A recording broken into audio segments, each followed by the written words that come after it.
Channel. Today we are going to start vertebral column. So actually this vertebral column is also known as the spine or backbone. So now we are discussing about the common features of vertebral column. Later we'll see the details of thoracic vertebra because we are talking mainly about thorax anatomy, right?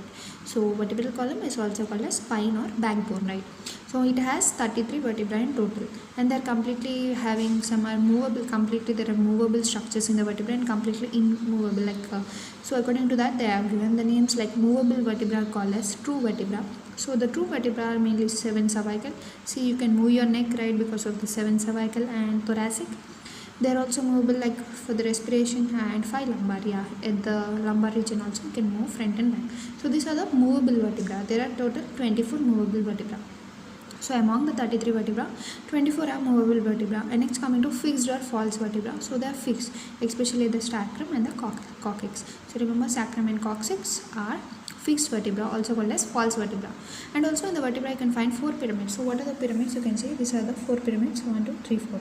So this is a disc between the C7 and T1. Between the cervical vertebra and the T1 vertebra you have one pyramid, and the another pyramid is between the T4 and T5, that is in between the thoracic vertebra you have one more pyramid, and the other pyramid is between the lumbar and sacral. So like this you have total 4 pyramids in our vertebra. And next let us see the curvatures of vertebra. So actually we have different curvatures according to the planes. So we have mainly the sagittal plane and coronal plane. So the sagittal plane have mainly primary curves are present at the birth, especially in the thorax and sacral region because of the shape of the vertebral bodies. So a vertebra has actually a body. I will say later the parts of the vertebra, but remember, due to the vertebral body of especially the thoracic and sacral vertebra, the primary curves are formed. So thoracic, sacral, according to the shape of the vertebra's body, the primary curves are formed, especially at the birth. Next coming to the secondary curves. Secondary curves are formed as a shape of intervertebral disc. According to the shape of the intervertebral disc, the secondary curves are formed, and these are cervical and also lumbar. So cervical are they are originating at the month 4 to 5 months, whereas lumbar are originating from 12 to 18 months. So these are the types of curves, the primary curve and secondary curve, which are seen in a sagittal plane. Next we will see the coronal plane. So in the coronal plane you will see the lateral curve, especially in the thoracic region. In the thoracic region you will see the lateral curve, that is the coronal plane. So these are the different curvatures. Now let us see the parts of typical vertebra. So this is a typical vertebra, like common. If you want to learn about vertebra, then this is a typical vertebra. So here in this there are different parts, like you can see this is the body of the vertebra, and you can see these are the pedicles of the vertebra, and these are the lamina of the vertebra. So you can see this is the lamina of the vertebra, and actually the pedicles along with the lamina together form the vertebra or neural arc. So this is called as vertebral arc or neural arc, made by fusion of pedicles and lamina. And next coming to large vertebral foramen. So you can see the large vertebral foramen behind this vertebral or neural arc, and it mainly lodges spinal cord. So why there is vertebral foramen? For the passage of spinal cord, and also some spinous process is present.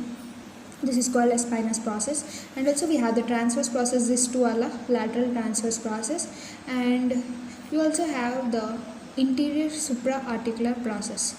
So superior articular process, you can see these are the superior articular process, and you can see the facets for tubercle of ribs, and this is a superior costal facet. So these are all different parts of vertebra we need to find out.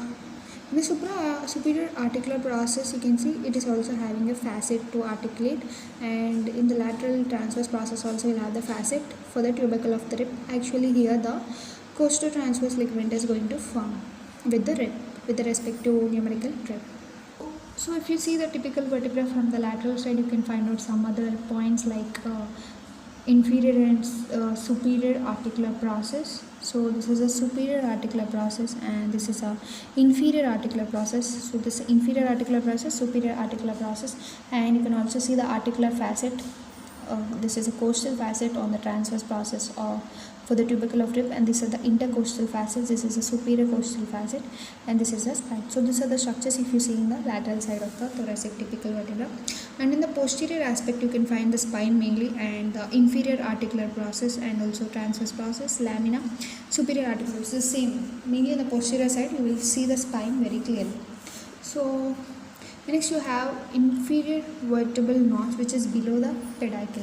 So this is a pedicle. Below this you have the inferior vertebral notch, already discussed, and inferior articular process, superior vertebral notch, everything discussed. Intervertebral foramen. So sometimes in between the two vertebrae there will be a foramina for the passage of dorsal ventral rami of spinal nerves. So actually the dorsal and ventral rami of spinal nerves pass along the intervertebral foramen. Means in between the two vertebrae you will have the foramen, in that they will pass. Now mainly we will focus on our thoracic vertebra. So here we have thoracic vertebra. So you can see actually the thoracic vertebra is divided into typical thoracic and atypical. So the typical thoracic vertebra is nothing but the thoracic vertebra number from 2 to 8. These are all typical thoracic vertebra, whereas 1, 9, 10, 11, 12, these are the atypical thoracic vertebra.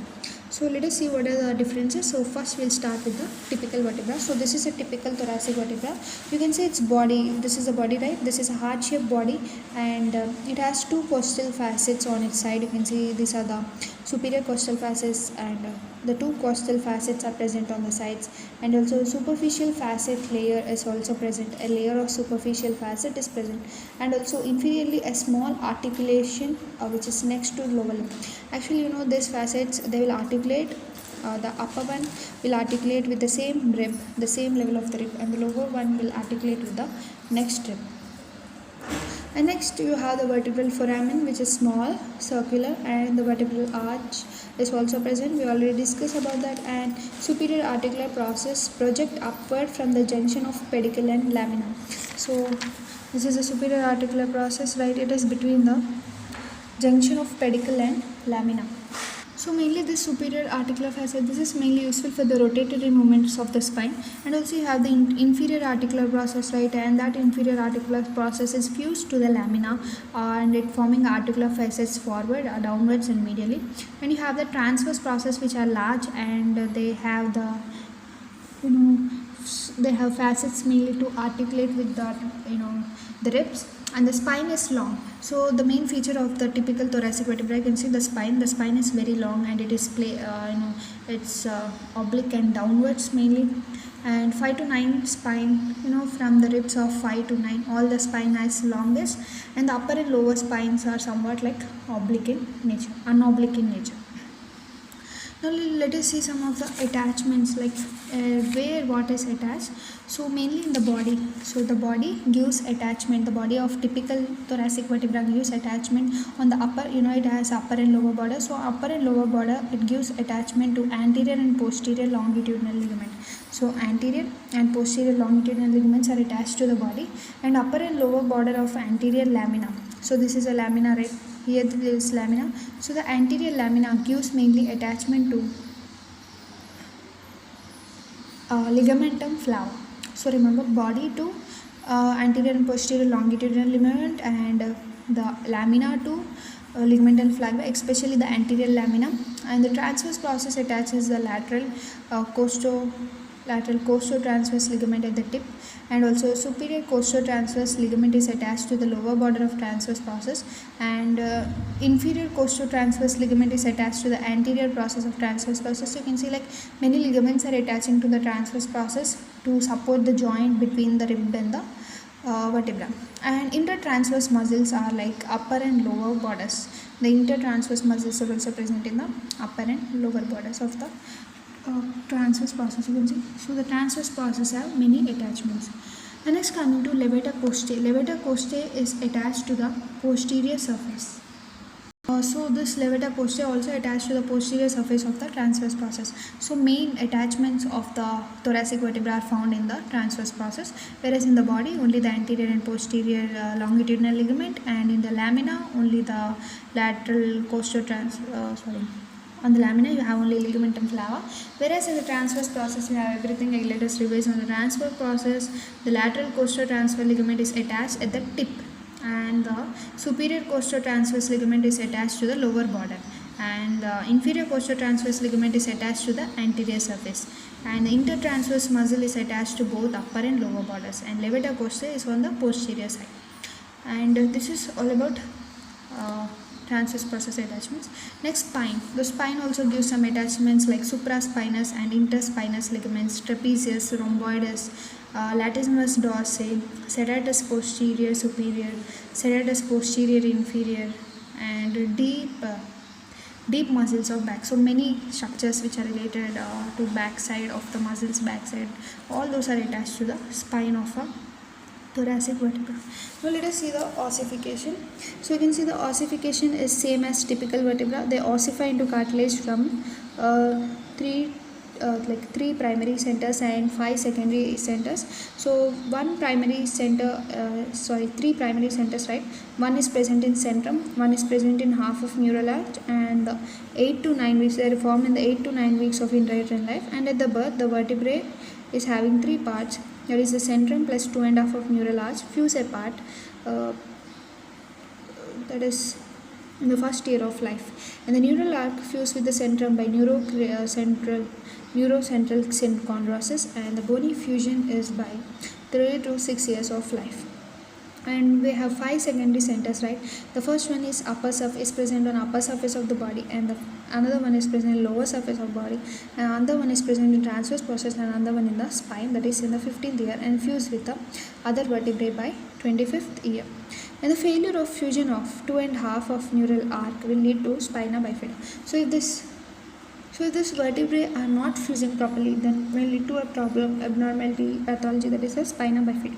So the body ossify from 2 primary centers, that is hemivertebra or lateral bend in vertebral column or scoliosis. So like if ossification is not proper, this kind of abnormalities may cause in a vertebra. Now we have completed our typical vertebra. Now we'll move on to the atypical. The atypical ones are, you can see, the first thoracic vertebra, the 9th, the 10th, 11th and 12th. So these are all the different thoracic vertebra which are atypical, means they are having some different from the typical normal thoracic vertebra. So the first one, the body is like same as cervical vertebra. So you see the thoracic one should be like thoracic one, but it's like a same as cervical, because this C7 is before it and this is the T1, right? So it's just getting adapted to form a thoracic vertebra. So still its body is same like cervical, and the body is not heart shaped here, and the superior costal facet on the body is complete, articulates with head of first rib. So this is a superior cervical facet, and it is not a demi facet, but whereas you see in a typical cervical vertebra, you will find out the demi facets on the side. You can see you will find out the 2 demi facets on the side for the attachment to the rib, but here you can see only one complete facet is present for the articulation with the rib in the first thoracic vertebra, and also the inferior costal facet, that is the demi facet for the second rib. And only one demi facet is present, that too to articulate with the second rib. And you can see the spine is somewhat thicker when compared, longer and horizontal when compared with the normal thoracic vertebra, and also the superior vertebral notches are present. So you can see the superior vertebral notches are present, and also well marked as in cervical vertebra. So this superior vertebral notches are mostly well marked in cervical vertebra. So even in the T1 you can find out that. Now this is next. These are the all features, different atypical features of T1. Now let us see about T9. What are those special features? It's mainly having it resembles the typical thoracic vertebra, except the body has only superior costal demifacet and inferior costal facets are absent. So what they are saying, the body has only the single superior costal facet, demifacet, that too demifacet, and they are not having the inferior costal facet. So that is the only difference here. And it's coming to T10. T10, it resembles the typical thoracic vertebra, except that the body has single superior costal facet. So single superior costal facet is in the T10 on each side and extending into the root of pedicle. So it's like somewhat nearer to the root of pedicle. So this is the only difference from normal vertebra and T10. Now let us see what is T11. The T11, you can see the body is single large costal facet on each side, extending into the upper part of pedicle, and the transverse process is small and no articular facet. So you see in the transverse process there is no articular facet and the costal facet is complete, and it's like somewhat very much nearer to the pedicle. So you can see before the pedicle and the facets are somewhat far away, but you can see the pedicle and facet are like at the same point. So this is the difference. And next coming to T12, the shape of the body, pedicle and the transverse process and also spine are similar to that of lumbar vertebrae. So they are like having similarities with lumbar vertebrae because this is T12 which is near to the lumbar. So what the body of the body, the pedicle, the transverse process. So all these are somewhat similar to the lumbar vertebrae, and also the body bears a single costal facet on each side, and which lies more on lower part of pedicle than on body. So it's like lower part of the pedicle. So these are all the atypical features of this reps.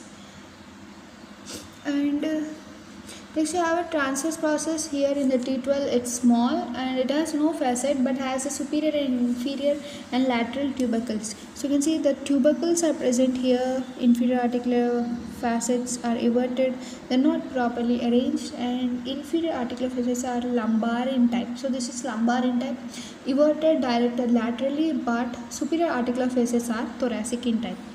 So the inferior articular facets are not proper, but the superior articular facets are proper only, and the transverse process you can see small with 3 tubercles. So this is all the difference between the normal typical thoracic vertebra and the atypical thoracic vertebra. Next we'll start with the joints of thorax.